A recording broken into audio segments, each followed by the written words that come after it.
Hello, welcome to Next Fertility Nordic's podcast. This episode's in English. I'm Samantha, and I'm going to be taking you through our results and successes of the clinic.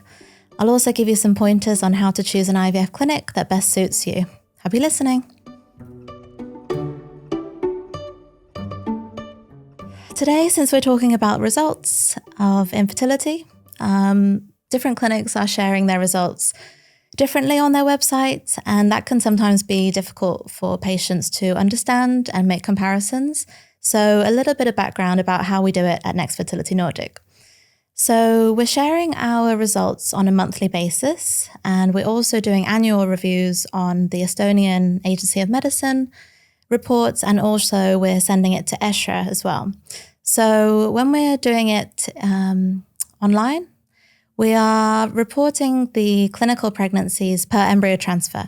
So we have different categories. We have euploid embryos, we have transfers using donor eggs, and then we also have patients who are using their own eggs. And this can be ages 34 or less. Then we have patients between the categories 35 to 39. And then we have patients who are aged 40 and over. So it's good to see the different results per age, and then patients can understand what their reasonable chances of succeeding at our clinic. Now, some clinics are choosing to report based on pregnancy, and there's two types of pregnancies. You can have a biochemical pregnancy, which is basically a positive pregnancy test. But the best way to report results is actually a clinical pregnancy. So this is when you have a gestational sac, and this appears on ultrasound at 6 weeks. And the reason that this result is better to show patients is because it's an established pregnancy, and it gives a more realistic chance, because a biochemical pregnancy means that the embryo started to implant and produce the hormone, but unfortunately stopped developing. So it's good to check which results the clinic is reporting. Now, why do we focus on clinical pregnancy? Well, it should be easy to check because patients should be under the care of the IVF center, and they should be having the scan at the clinic or at least reporting to the doctor.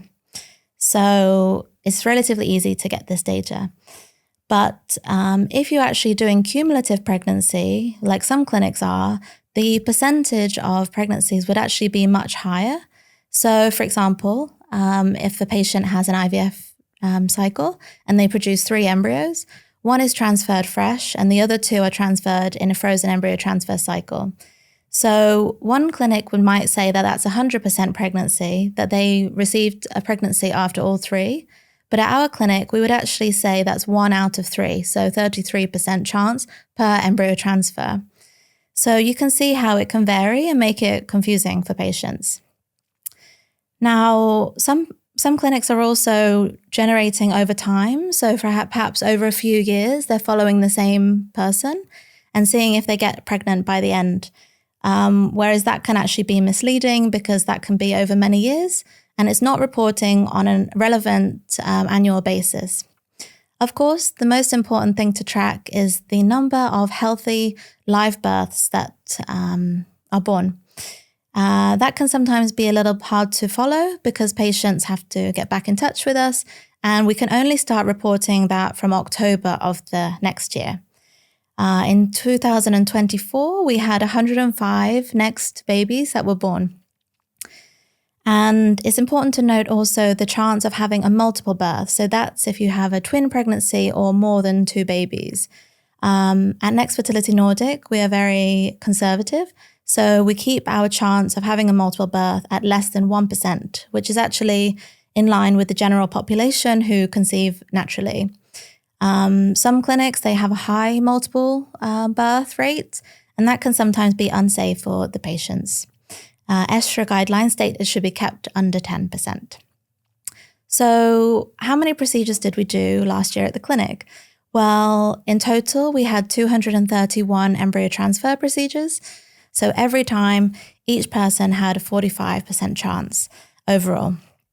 Of course, the best performing category was those having a euploid embryo transfer following PGT, and that was independent of the person's age. And the lowest performing category was women who were using their own eggs they were 40 years or older, and they did not do the PGT. So an interesting fact, when I was looking at our data through the last 2 years, so December and January were actually the lowest performing months. And perhaps that's because patients are putting too much pressure on themselves during this Christmas and New Year's time. So it's not just pregnancies that we're looking at. We're also assessing lab KPIs, so basically how the lab is performing through patient cycles. This is also really important to keep an eye on regularly to make sure that you're not missing any highs or lows and you're understanding why the results are as they are. So we're looking at things like fertilization rate, the chance of having a usable blastocyst by the end of the cycle.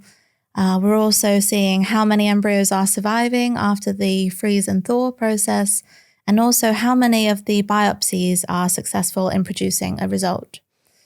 Not only this, but we're also looking at temperature, humidity in the lab, gas levels of incubators, the positive pressure in the lab environment, and whether there's any microbes detected on the surfaces. So some changes in results could be as a result of perhaps construction in the area. There's been perhaps a change of equipment, a change of media or products used in the lab. This can influence the results as well. So you want to be following all of your staff members and your protocols to make sure what's producing the best results. So to sum up, when you're looking at your IVF clinic, you want to be making sure whether they're choosing to report their pregnancies as positive test or a clinical pregnancy, whether or not they're calculating their results per embryo transfer or per patient or per IVF cycle. So you can also ask your clinic to give you the data based on your age and your treatment category. So it's not just results that are important when choosing an IVF clinic. You have to also look at the country's legislation and policies and also what the clinic are offering. And you should do this perhaps even before booking your initial consultation with the fertility doctor. There's so much that is different in the fertility world all around the world. So I'm going to share a few examples of things to look out for. So let's start with age. There is an age limit in most clinics about when you can have your embryo transfer. For example, Denmark, you can have your last embryo transfer at the age 45.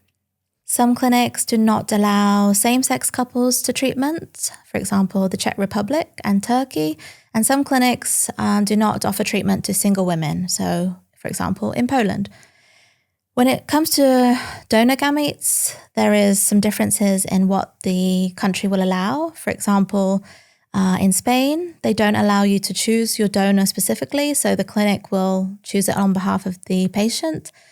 And they only allow anonymous donors. Portugal, on the other hand, only allows the open ID donation. Some clinics will have access to fresh donor eggs, whereas some clinics will use only frozen donor eggs. So there can be a difference between these. Let's talk about embryo transfer. So the best time to do an embryo transfer is when the embryo is at the blastocyst stage, which is on day 5 of development. But some clinics are still choosing to transfer early on day 2, day 3, or day 4, which doesn't give the optimal chance for each patient.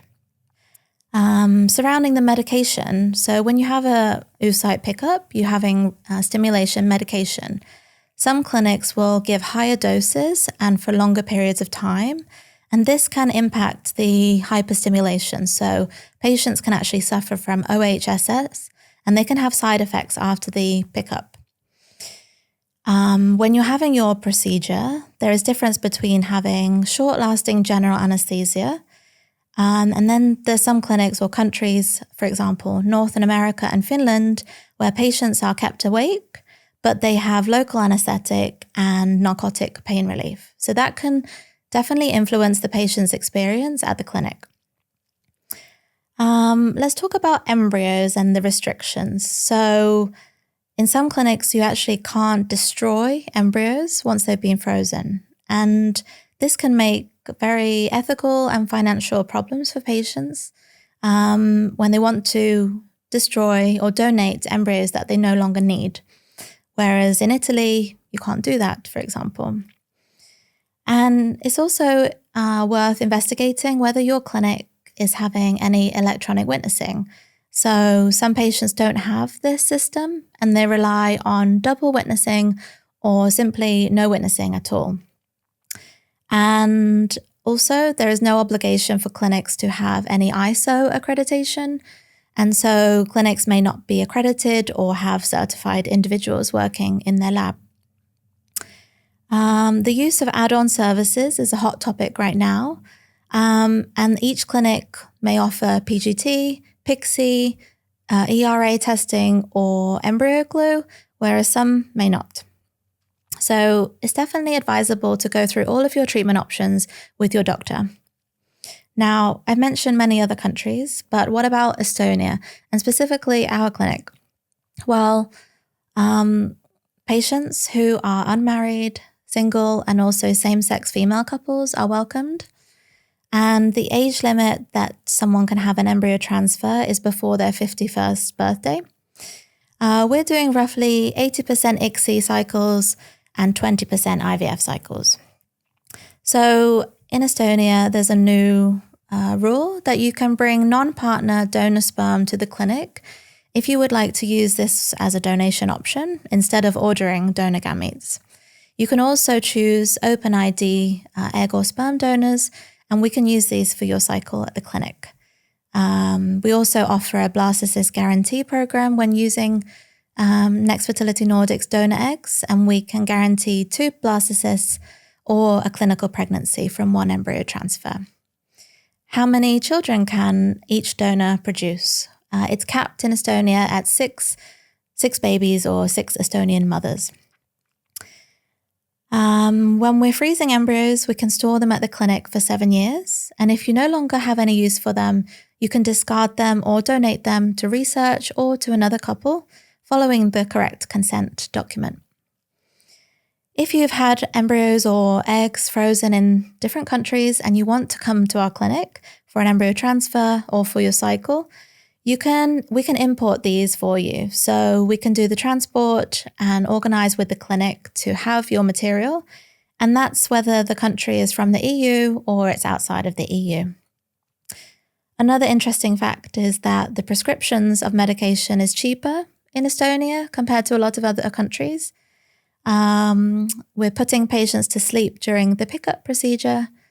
We're having all gametes tracked using RI-Witness electronic tracking. We're following the ISO accreditation 15189. We offer PICSI, Chloe, embryo glue as add-ons. However, surrogacy is not permitted. So another way to measure success is actually through patients' experience.